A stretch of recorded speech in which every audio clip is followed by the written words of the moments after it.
Hello world of YouTube and welcome to a list I've been meaning to make for a while, especially after a recent Q&A that I did, but for so long I had proclaimed years ago that my favorite bands of all time were, my top 5 favorite bands were Primus, Rage Against the Machine, Nine Inch Nails, Beck, and Metallica. And recently I had stated that that wasn't the case anymore and that I should do a follow-up. And this is that follow-up. I'm not just going to do my top 5, I'm going to do my top 11, and I'm going to talk about some bands that aren't on the list and why that may be, because if you watch this video, you may be confused as to why certain bands are on here and others are not because of my top 100 albums of all time list, which has been made public for a long time and hasn't really changed since I published it, because, I mean, the records that are on there are truly, in my opinion, just some of the best records ever fucking made for one reason or another. And there's certain bands on there with repeat records that aren't on this list, like Deftones, Weezer, Talking Heads, Modest Mouse, or even the fucking Beatles. And in the case of the Beatles, especially, and Weezer to a smaller degree, their collective catalog just is not up to snuff with some of the other bands on here. And that could be due to these bands that are on my favorites just didn't have time to make that shitty record. But I mean, in their time, these bands made the most consistently concise discographies. And some of it has to do with factoring into my own personal growth as a music fan. I've been doing this for 10 years now, and even before that, I loved music, and it's only grown more intense the longer that I've done this. But the Beatles especially, like, they have some of the best music ever written, and if I were doing a top 20, they would definitely be on there, as would Weezer. Even though Weezer has some shitty fucking records, they have put out some of the best alternative rock to ever be made. You know, I'm a big fan of Weezer. I've done countless videos on them. That's evident. But also bands like Deftones and Talking Heads and Modest Mouse, who were also really integral into shaping my music tastes, just aren't on here because some of their catalog is not as consistent. Deftones, to a lesser degree, they have a pretty solid discography. They just haven't made as much that's dazzled me as some of the other bands on this list.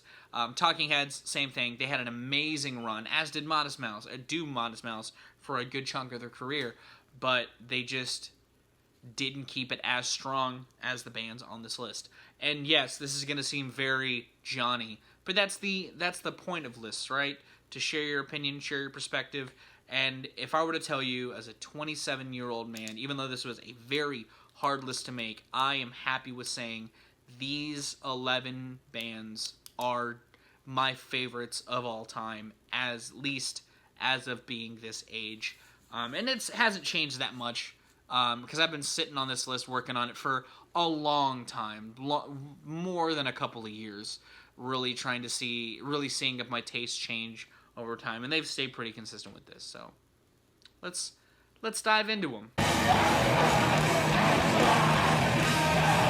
Even though their lineup has had a revolving door, the Dillinger Escape Plan have seemingly been able to just make some of the most captivating, intense music in their genre. I mean, when I was getting more into heavier music, because I already grew up on metal, when I was getting into more extreme versions of metal, you know, and I loved bands like Meshuggah and other death metal bands that got progressive like Orphan Land, Dillinger Escape Plan continued to captivate me because they were just so erratic and just disjointed as a band. They were very talented musicians as well. They always kept talent in their ranks, and that is important. Greg Puciato, both as a screamer and as a singer, just has immense talent, and I'm so upset that I missed them on their going away tour, because not only did they close out their career with one of their strongest efforts, they left an incredible legacy in the genre of metal. One of the most intense live acts from what I understand, and just made album after album of sheer excellence. Sure, not everything is great. I'm not that big into Ironworks, but everything else is pretty much perfection. And everything they put out this decade, high on my of the year list. In a couple of instances, they were pretty much number one. They are just consistent at their craft, and they make some of the most incredibly captivating metal music to me. And I would argue once Puciato joined the band, they spread their wings even more so, drawing influence from their EP they did with Mike Patton and injected a lot more of different musical genre infusions. And their pop-centric stuff isn't bad either. It's also really fucking choice. So Primus almost didn't end up on this list, only because they only have one album in my top 100, Frizzle Fry, but really looking at their discography, to me, it is still, like, their run from 90 to 99 is insane. Not only just their studio work, Pork Soda, and even Anti-Prop and the Brown album are pretty slept on in my opinion, but even their EPs like Rhinoplasty are just really good. They bring a lot of really good stuff to the table. And while their return has been a little inconsistent, they started off on a strong note. Green Algahide, I still think holds up pretty well, but not only just Les, because I feel like to a lot of people, Les makes Primus. He does. He's an amazing songwriter. I like how weird his songs are from a writing perspective, but Larry's playing. Larry has this really weird way that he plays guitar that just suits Les's dense, funky bass, and whoever they have behind the kit, whether it's Tim or Brain, and whoever's on the skins in this band, they know how to bounce off of those two very, very well, and they've written some just fucking weird music that I love to revisit. Their whole 90s catalog is pretty much embedded in my brain.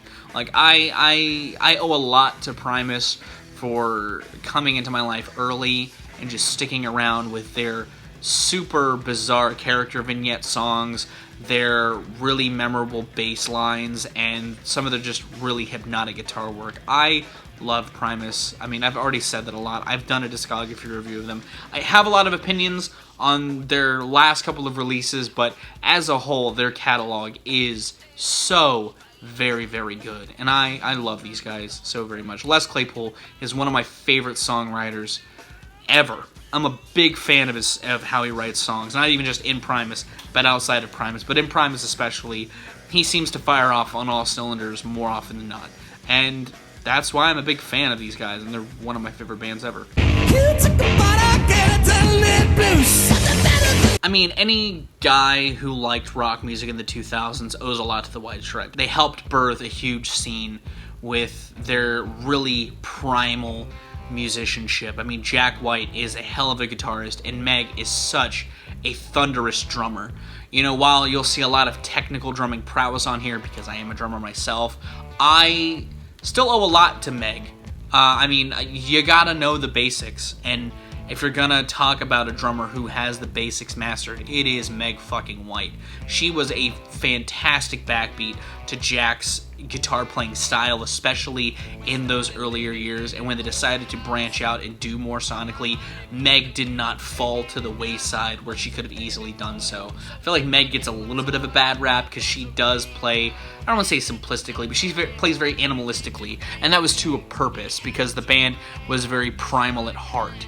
You know, they had a lot of humanistic qualities to their writing and their song structure and their recording style. You know, I feel like if she were Neil Peart or Brian Mantra or, you know, a Chris Penny even, or a Matt Tong, you know, it would have really detracted from the sonic character of the White Stripes because she played how she did.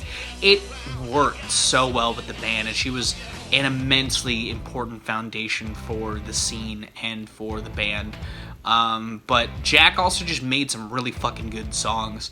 You know, them together, they made some really fucking tight rock songs and some both barn burners and some great intimate moments. You know, even though some really don't like their last couple of records, I will defend Icky Thump and Get Behind Me Satan, because they are some tight fucking rock albums that do a lot to expand on that minimal sound that they founded back on their debut masterfully. I think that there's a lot of charm with this band, and yeah, I listened to them a lot growing up, and that could be a big reason as to why they're one of my favorite bands, but I think that they just had one of the best runs of the 2000s that could have easily, you know, gone to waste. But everything from their self-titled through Icky Thump is just full of amazing tunes, and I owe a lot to them for sure for getting me more into music, but they made the good music, so I kept coming back.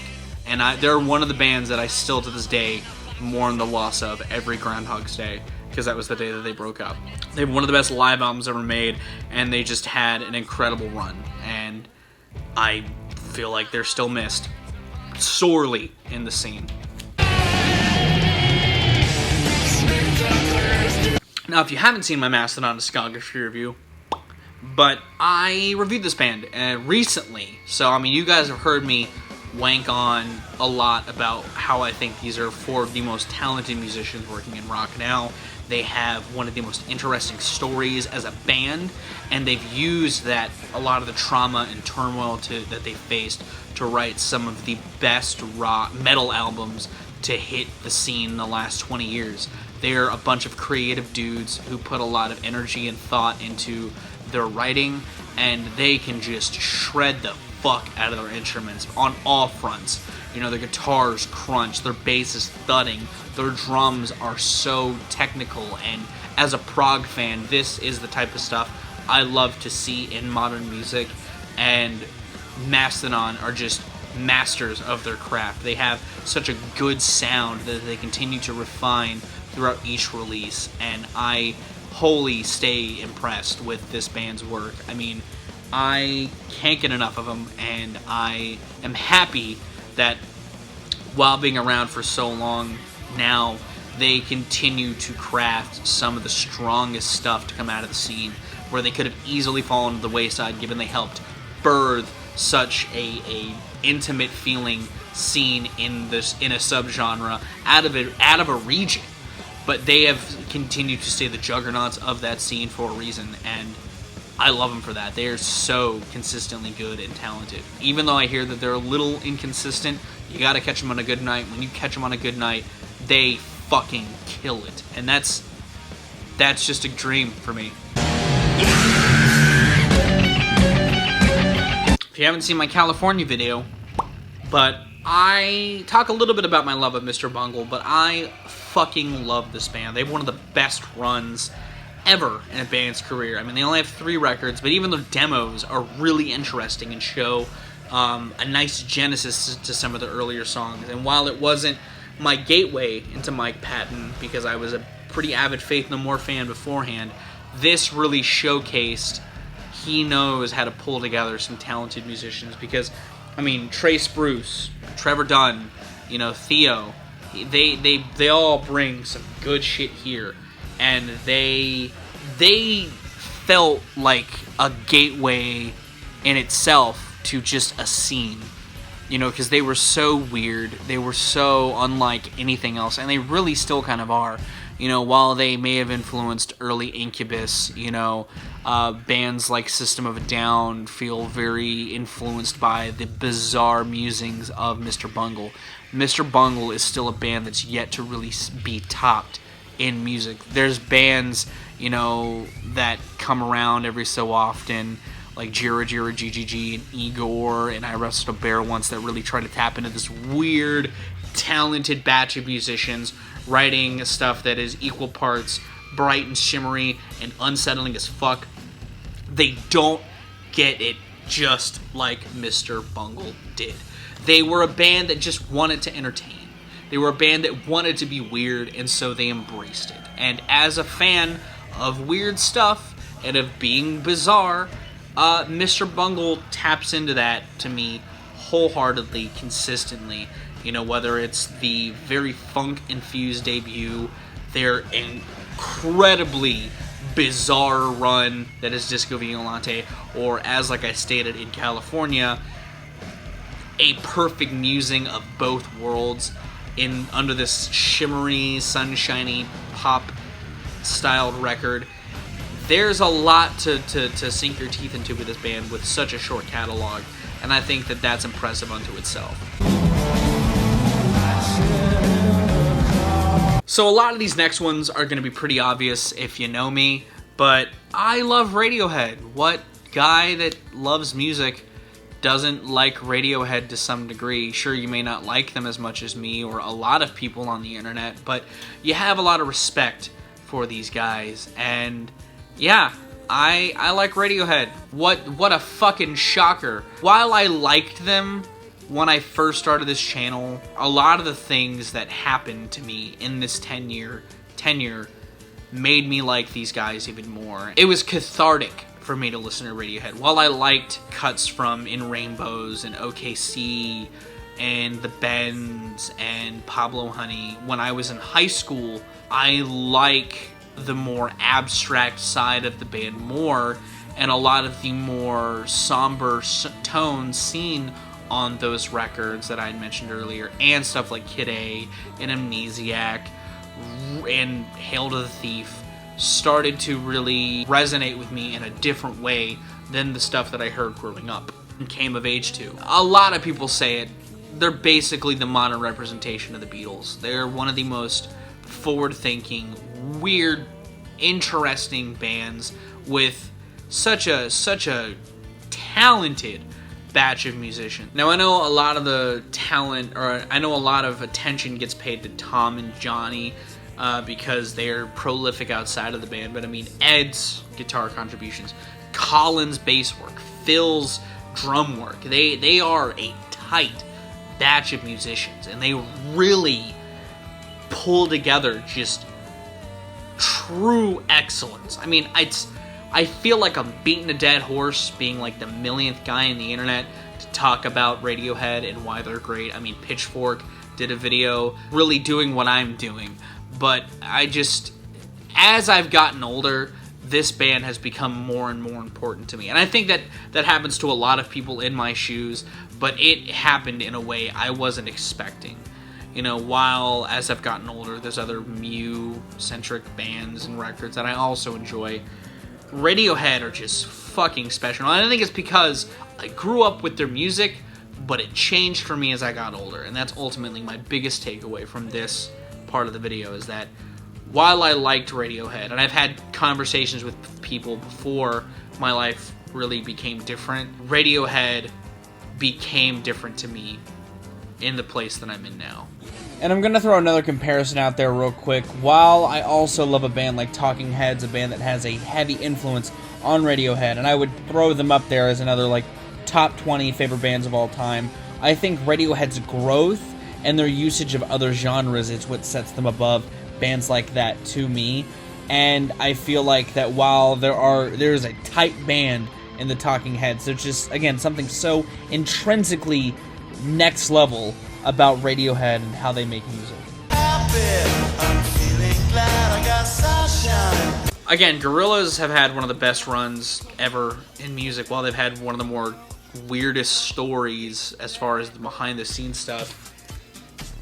I love this band, and I owe a lot to them getting me into music as well. I used to watch their Fuse late-night infomercial for Demon Days a lot, which had a lot of like behind-the-scenes videos and like adverts from the self-titled days, and it played their music videos. I watched that all the fucking time because I love the art style of the Gorillaz. I love Jamie Hewlett's art style. I think it's really distinctive and bold.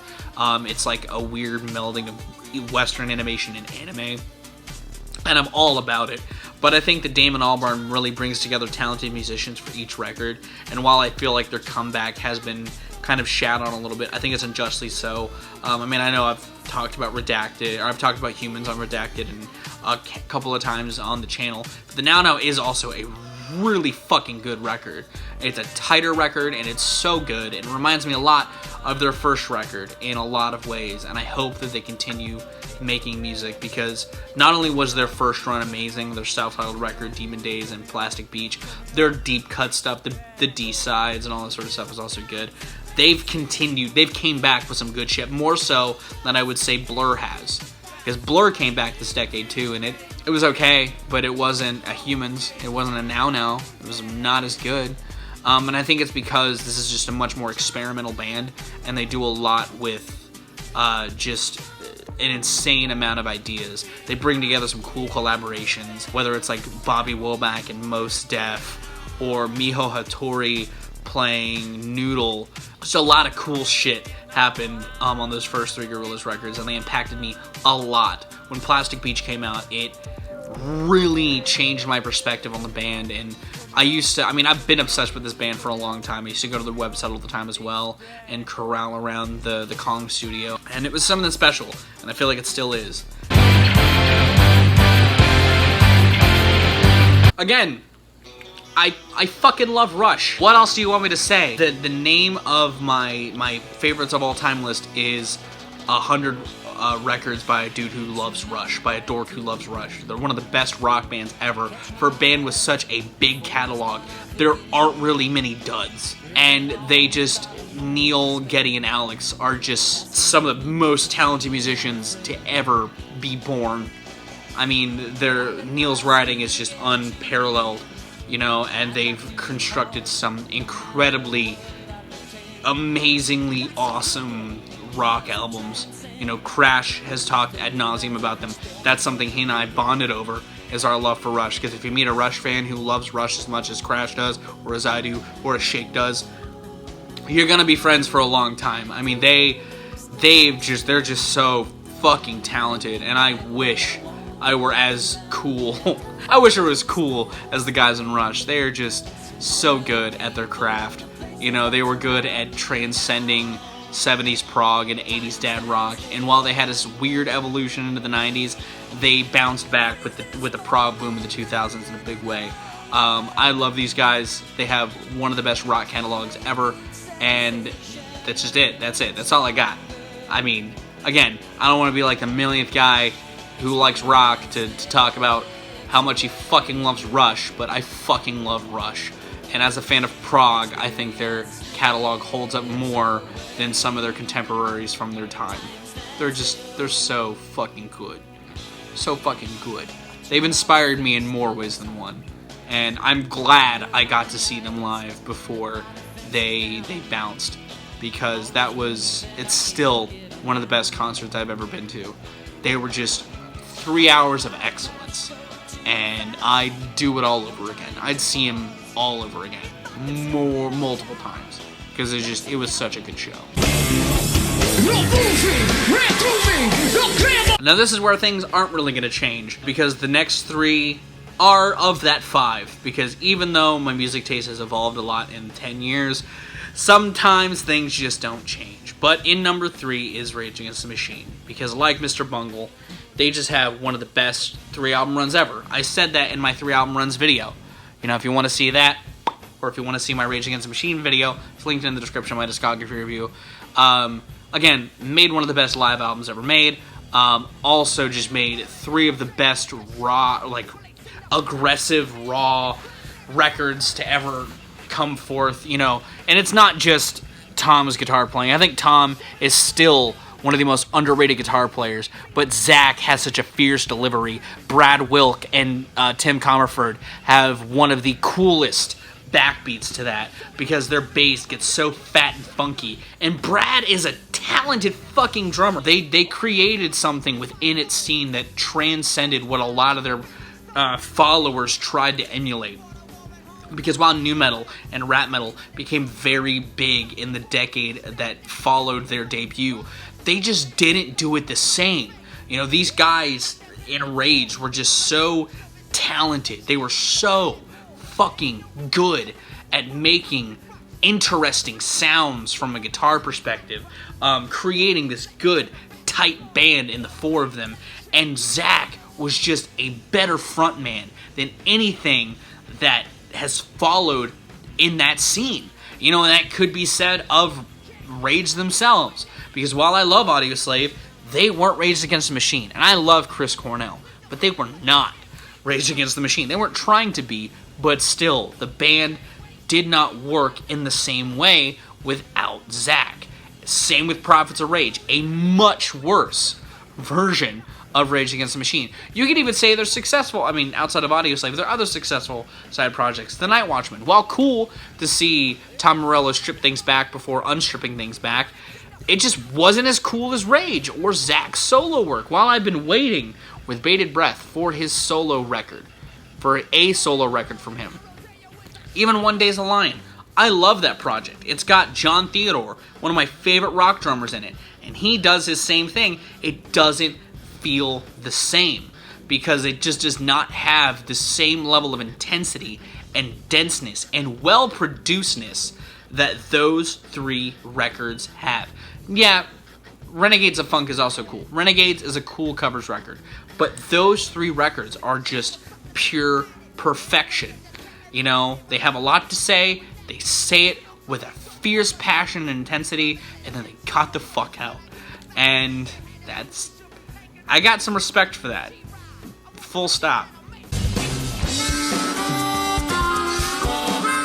If you haven't seen my Beck discography review, but I talk a lot about Beck in that video because I have a lot of love for Beck, one of my favorite singer-songwriters, one of the biggest influences to me as an experimental musician, and I have a lot of love for Beck's trajectory as an artist, and I think that he is hands down one of the most unique guys to ever start making music. He writes weird shit, I like weird shit. He writes sad shit, I like sad shit. He writes rap shit, I like rap shit. He ticks every single mark every single time with just about everything he does. Even when he wrote a pop record, I thought it was fucking awesome. The guy is just full of immense talent. He's a weird fucking dude, but he is a very talented, weird fucking dude. And I love him. I love Beck so much. I'm trying not to go too long with this one because, again, I made a whole discography review recently talking about how much I love Beck, so... Are you surprised? My favorite album is by this band. I've talked a lot about this band in a lot of instances. I was in Crash's video, beating him to a pulp so that I could talk about how stupid Brett DiCrescenzo was for shitting on The Fragile, an album that I wouldn't even say is my favorite Nine Inch Nails record. I would go to bat for Trent any day of the week. I'm a big Trent Reznor fan, and I'm a big Nine Inch Nails fan because, like Beck, it has done a lot to inspire me personally. I'm a one-man musician, I'm a one-man band, and I have a lot of love for what Trent's done, how he's been able to use music as a therapeutic tool, and how he's channeled it into this cathartic pain. And I just love the sounds he toys with, whether he's doing the dance-driven stuff like on Hesitation Marks or on Pretty Hate Machine, whether he's keeping it really dark, like on the EPs that just dropped. Some of those got really fucking dark, or on the Downward Spiral of the Fragile, or how he turns it into something conceptual, like on the Downward Spiral of the Fragile or Year Zero. The dude is just insanely talented. He surrounds himself with incredible musicians. And that proves time and time again that he's incredibly talented in a live setting, because the people he surrounds himself with and brings on tour just fill that fucking spot perfectly.